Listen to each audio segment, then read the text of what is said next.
Chris Level here with another edition of Pirate Talk. Special guest, Sara Heck. We're going to talk cheerleading. I'm out of my comfort zone here. I have watched the Netflix documentary Cheer. I'm very familiar.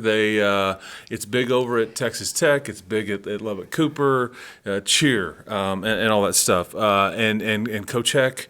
I think that's right, Coach. Yes. Heck. We can roll with that. Is that what the girls call you? Yes, sir. See, there you go. Okay, there you go. So Coach Heck and I are going to kind of try to educate and kind of try to explain what a lot of these girls are going through right now, because they just went to a UIL competition, made the finals for, I believe, the very first time. No. Oh, see, I'm 30 seconds in, and I've all right. as a turnover, I fumbled. We started going in 2017-2018 school year. Okay. We've made it to finals every year except last year. Okay. And so that was more of our drive this year to make it to finals this next year. Multiple final appearances and all those things. Right. And we'll kind of explain what that is, and then you've got another big competition coming up, the NCA competition coming up in Dallas. Okay, so first let's just start from ground zero here. Okay. How many cheerleaders do we have on a team? Sure. And tell me how we get to that point. Okay, so we do tryouts in March for the next school year. So this past March, so going back nearly a year. Yes, sir. Okay. Yeah, and we have 3 different squads, and they can be, so we have a freshman squad, a JV squad that can be composed of sophomores, juniors, or seniors, and then our varsity squad is juniors and seniors only. We have up to 12 for our JV and freshmen, and then up to 18 for our varsity squad. So this year we have 40 girls. We can't have up to 42, but we had 40 this year. Okay. How many are typically on your varsity squad? We have between 16 and 18. So this year we have 16. Okay. And so before we get to these competitions and when it allows them to compete for their school and all those things, how do we? They're doing pep rallies. We're doing the football games. We're at basketball games. We're just at all the things where we need some pomp and circumstance and some energy and all those things. So how many events are they responsible for when they sign up? How do you divvy that up on who goes where? Sure. So mostly we rely on our varsity squads to do all of the outside, openings and things like that. But depending on schedules, we'll pull in our JV and freshmen. But each squad goes to volleyball, basketball, and football games throughout the season. And then just depending on playoffs, we'll pull kids up to help our varsity squad out so we can make sure we have everything covered. How many of these girls do you have that are multi-sport, which I know gets real tricky for you? It does. They're volleyball or they're basketball or they're softball, whatever it may be, and they've got other things that they're wanting to do too. But a lot of our girls are in track. We have a couple of multi-sport girls. Riley Robertson, as we all know, she is volleyball, basketball, track, unified, and cheer. So we share her a lot, and then we also have another basketball girl that we share, Gianna Murillo, who's on a different teams and things like that. Gotcha. Yeah. Okay. You see, you have to be accommodating, and they have to be understanding. I mean, absolutely. We are in constant communication within practice schedules, within game schedules, depending on what's happening that week or within the month. So are you kind of starting to wind down with their responsibilities as we get into spring semester in January once the competitions kind of finish up? Because I'm just now realizing it, you don't ever see cheerleaders at a baseball game. No, because we do our tryouts in March, we are already prepping for the next year. So yes, we do like to go out and support outdoor events, just like we do for football, but it's a little more tricky within a lot of different types of scheduling, even outside. We like our girls to have outside lives too, so they can work and make money. So absolutely, and every sport's got a calendar, and this just happens to be yours. So, okay, and like volleyball, like baseball, like basketball, you I guess some of these girls, are they on outside school cheerleading teams and through gyms and all these things? Yes. It's kind of encouraged or? Sure. strongly encouraged, but they're not ever having to be on one. Okay. But we do have a lot of our girls that are on outside dance and cheer teams to help them with their skill sets and all that kind of stuff. So we also have to work around those Okay, I got you. times that they're competing for their outside gyms. Okay. And how long you been doing this? This is my 10th year here at the high school and with the cheer program. Why do you like it so much? It's something totally different than I've ever done before.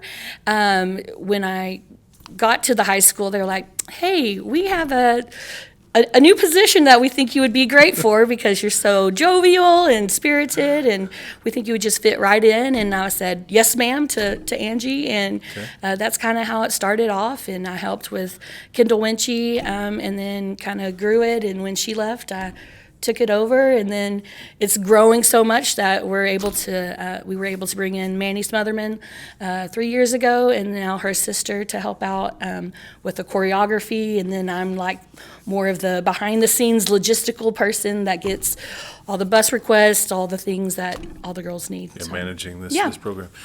Yeah, for the record, I say yes, ma'am, to Angie and to Kendall too. Just so we're aware. I do too. That's good advice. Yeah, that's right. That's Always. right. Angie, the two good people here at Central Office. Okay, so because some of these folks take this pretty seriously.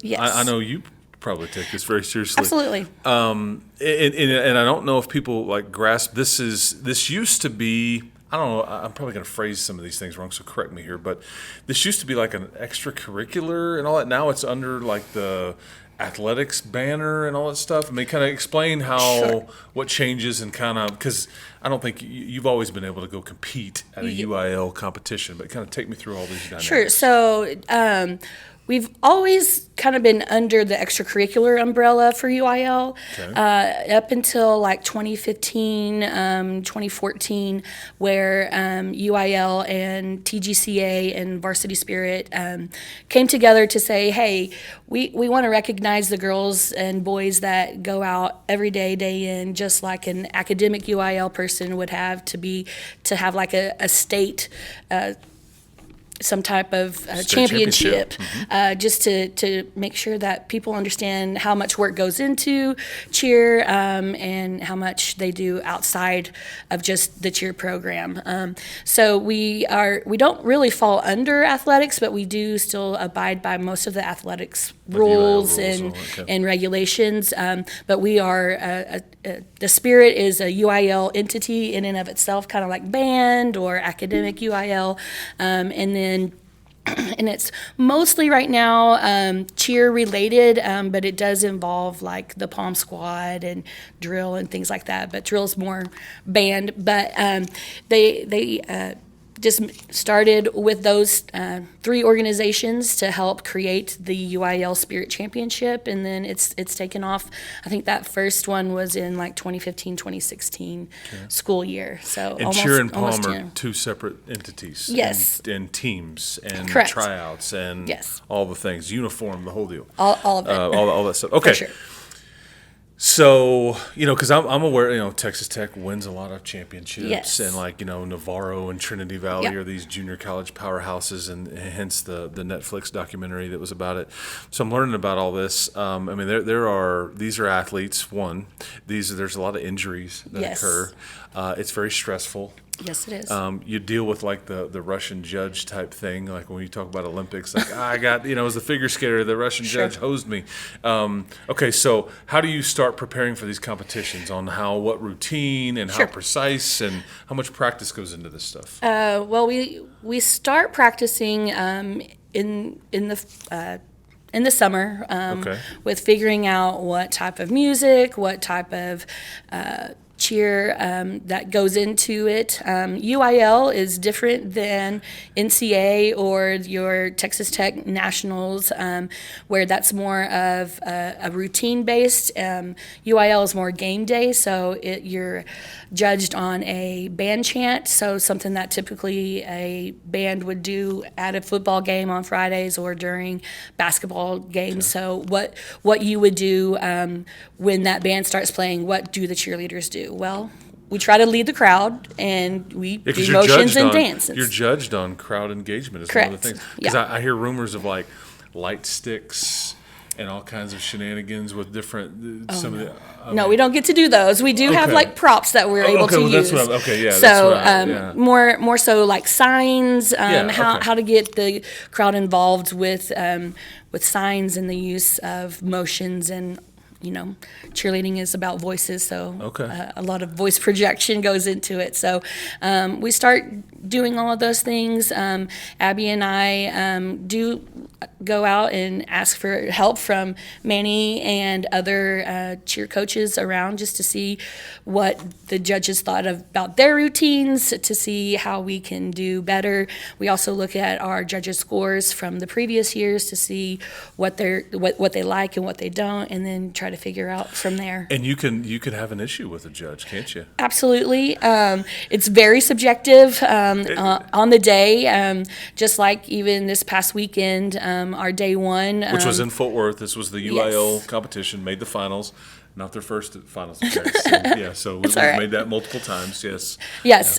So you look at the judges' score sheets, and they're like, outstanding job. Don't really give you a whole lot of corrections, or all the corrections that they give are corrections that any coach would give at any other day of the week, or during a practice. Different T motions or your touchdown motions, but sometimes it rings true with somebody else telling you about it with the girls. But, they loved it the first day, and then sometimes have the same set of judges the next day, and they just didn't like you. So, or your voice projections were a little off, and so they score you a little bit lower. So just depends on the day and how your nerves or how you're presenting yourself, what they see. So. Okay.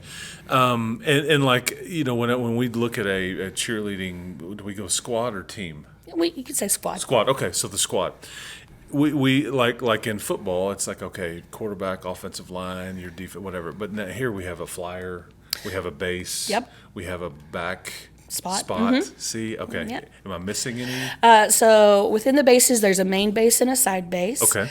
So there's two of those, and then the flyer is the top girl that goes up and down, or stands at the top and waves and yells. And then the back spot is there to help with safety and things like that. And then you just have your regular cheerleaders that are down on the ground and cheering and tucking, doing flips and all that kind of stuff. How much weight room goes on for these kids? Like, because it's you got to be strong. Correct. I mean, you got to hold people up and throw them and catch them. And Sure. that's one thing. I watched that documentary. It's like, this is rough stuff sometimes. It And is. so, A lot of our weights are just lifting the girls up and down every day during practices. Which is probably enough, we yeah. we do have a class, so that's good. During our off season, which is basically March to May, we do try to get in with some weight training. We've had Coach Baxter come in and help us a little bit, and T-backs. it's more just free weights, because we don't get that full. Those full sessions like a normal team would be throughout the year, but we do a lot, and they're always at different gyms or even in different sports where they do have that strength training already. Yeah, that's a valid point. And like we've mentioned some of the colleges and stuff like that, but you can get scholarships. Absolutely. Here, like at the next level. Absolutely. And you can get all state Yes. as an individual. Yes. I mean, take me through that dynamic. Sure. They still have to go through like a tryout process within going to college or a trade school, or not a trade school, but a junior college. And then they also go to different clinics throughout the year to those colleges so that they can be seen by those coaches. Showcase type stuff, Yes. yeah. And then I really don't know how the NIL comes into play with that, but I know that that's coming with the cheer world. And then I'm sorry, what was the other question? No, just trying to figure it, because like all state. And Oh, right. you can- yeah. So within the All-State, it's through the Texas Girls Coaches Association, and so we get to nominate students that we've seen that have stepped up, gone above and beyond. We also have the girls help us because there's different types and factions of skills necessary to be considered. So we as coaches know what their skills are, but we kind of also ask them what they think their skills are just to help us. How often is this routine, or because these are these competitions, one that you've just done, and then the other one that you're about to go do. Sure. These are two different routines. Absolutely. And they're very different criteria. Yes. Sets of judges and all that. How do you, because these competitions are fairly close in proximity with each They other, are. like within a couple of weeks. They are. How do you split time on what you're practicing and Sure. like what we're working on as you lead up to both of Sure. these? This year we did very well. Abby Wetzel, our other coach, she made a great calendar for us for this first semester. We did a lot of pep rally prep within August, September, and then within the October, November, December months, we basically just switched out our UIL and NCA. We get to come to school bright and shiny at 6 a.m. Because that's when no other teams are practicing, to be able to get Builds character. our volleyball girls and our basketball girls that chance to practice with us. So because they practice So some after of the- school, so some we of have these to go kids' days before. are long, man. Absolutely. Yeah, I mean, Absolutely. it's a commitment. It is. Okay, so and NCA stands for National Cheerleading Association. Yes, sir. And is this the first time you guys have done We went this? last year. Was that the first time? Yes. Okay. We've been wanting to get into that scene because our girls are very well in depth to be able to do the routines and things like that, just because of their outside training, and we wanted to showcase what LCP cheer was all about in a different light other than game day. So that is more a routine base. So there's like jump sections and pyramids and stunting sections. So this that's is more more- of the cheer. This is what Yes. I've seen when they go Yes. to Daytona. Yes. Yes. Yes, and so all it's those- showcasing our strength and our ability to do those types of things. Is one competition harder than the other, or more critically judged? Because they sound like they're vastly different. They're very different, and the criteria is very different. So within like the NCA, there's different levels, and within that level, and the skill sets Is that this you 5A do. and 6A, or No, is this this like is- expert and like Sure. moderate? So or it's how like many- it's a novice, intermediate, advanced. We go into the intermediate categories just so that we know that we're able to hit all of our motions and the techniques that are required. And within that, there are different levels of things that the judges see. So like if you're below average, you do these types of skill sets, above average and highly recommended things. And we try to stay within the highly recommended because we know all of our kids are capable of doing those things. And this is based on like how much, I want to use the word acrobatics, but how much flips, how much, Right. within within the technique and Yeah. requirements of those things, yeah. Okay, yes, there's Yeah. probably somebody out there going, this guy didn't know that. But you knew what I meant. Sure. You knew, how difficult is the routine? Yes, the I just go back to difficulty like level. the Olympics Yeah. because somebody Yeah. can try a routine and like really take a lot of chances and there's a Absolutely. big payoff. Yeah. But if they may fall, Correct. and then or you can kind of keep it safe and Yep. and all that stuff. So I guess, but there's some similarities here. Absolutely. Okay. Yeah, okay. the difficulty level. Okay. What anybody you want to like specifically kind of shout out here as far as you mentioned some of your staff, Sure. but some of the girls that some of the seniors. Or, Sure. We have 6 seniors that have been with the program for the whole 4 years, which is Briley Barber, Riley Robertson, Kate Ross, and Brantley Hill. They've been with us through thick and thin. And then we also have Brittany Bryan and Cassidy Guderschlaw. Cassidy was with us for 3 years, and Brittany has been with us 2 years. And those guys have led out so great this year. We look to them for their leadership. 4 out of the 6 were our captains. We had like a game day captain, which was Briley, and then we had 2 UIL captains, which were Kate and Riley, that led the different things, like when we would go to practices, just so that everybody understood their assignment. And then Brantley Hill is our NCA captain, so she's been watching film and making sure that seeing we're doing what's expected. well. Yeah. because this requires a lot of like, and I don't want to overstate it, but I think that you mentioned 6 a.m. You mentioned all the other things that they have going on. You mentioned like within a routine, but I keep coming back to the word like discipline. Yes. There's a lot of discipline Absolutely. required that you're doing what you're supposed to do within a routine, but then it's like a lot of extra work. Absolutely. And like, and you're judged on, were you lazy with this move? Or Correct. I mean, all that yes, stuff. absolutely. So, okay. We challenge them to continue doing the routine at home during Christmas break. Typically, we send out, hey, these are the things that we need you to do to make sure that you're keeping in shape and all of that kind of stuff. But Are you limited in practice time? we are not. We don't really fall under the. That's what I was kind of wondering. We do fall under like the 8-hour rule for the week, but once the school week is done, we can practice on Saturdays or Sundays and things like that. So Get after it then. Yes. Yeah, it's got to Yeah. be precise. yeah, when school's not in session, then we can. Okay. We have pretty full range. So fresh off of the UIL competition, Yep. the NCA competition is just around the corner. That's about a week or so away from when we're Mm-hmm. taping this here. And then fresh off after that, you kind of wind down a little bit and then get ready for tryouts for the next year. Yes, sir. And then here we go again.